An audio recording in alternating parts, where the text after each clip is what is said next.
Now, secondly, I've been mentioning one key thing here is sustainability. Now, as a small business owner, you must think sustainability.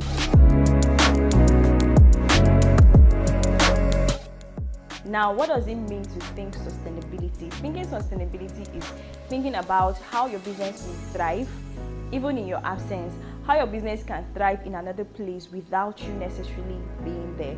That is the major challenge most small businesses have. I get irritated when I go to some shops and I want to buy something, or I'm making some inquiries and they're like, oh, sorry, my madam is not around, or let me call Oga, let me find out. And I'm like, what happens if this person is sick? Does it mean the business is going to shut down?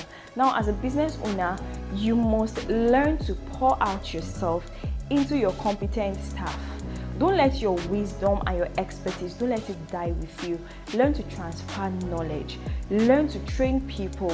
Learn to bring up people such that when you're not around, they can do it. Now, don't be scared that so I've heard people say, okay, if I train them, they're going to end up becoming competitors for me.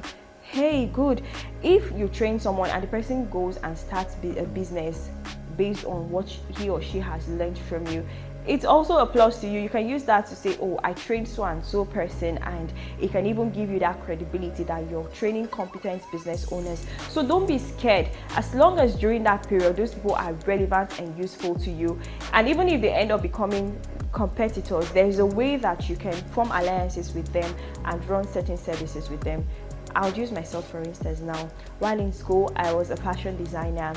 I trained a few people to learn to sew, and definitely some of them went to start their own businesses, their shops and all. And at first I was taking it sort of personal that, oh, I taught you this and all, but gradually it was to my own advantage, because when I started having a lot of work to do, I started giving this tailors that I trained that, okay, take this, and guess what, they were doing it for me almost free because they felt they owed me. So I'll just transfer the bulk of the work to them and they'll do it for me. At the end of the day, hey, come on, I'm taking the glory. No one knows that it's an A or a B. They think it is me who did it. So as a business owner, whatever nature of business you're running, learn to look out for those competent staff, those loyal staff that you feel you can transfer the knowledge to, so that even in the comfort of your homes, you can still keep earning money.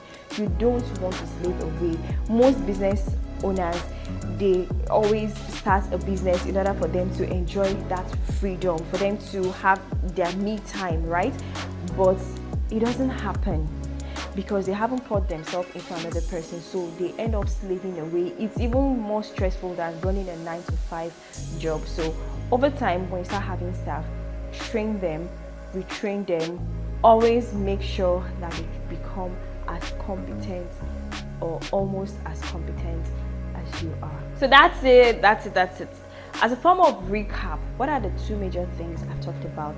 Exercising delayed gratification and thinking sustainability.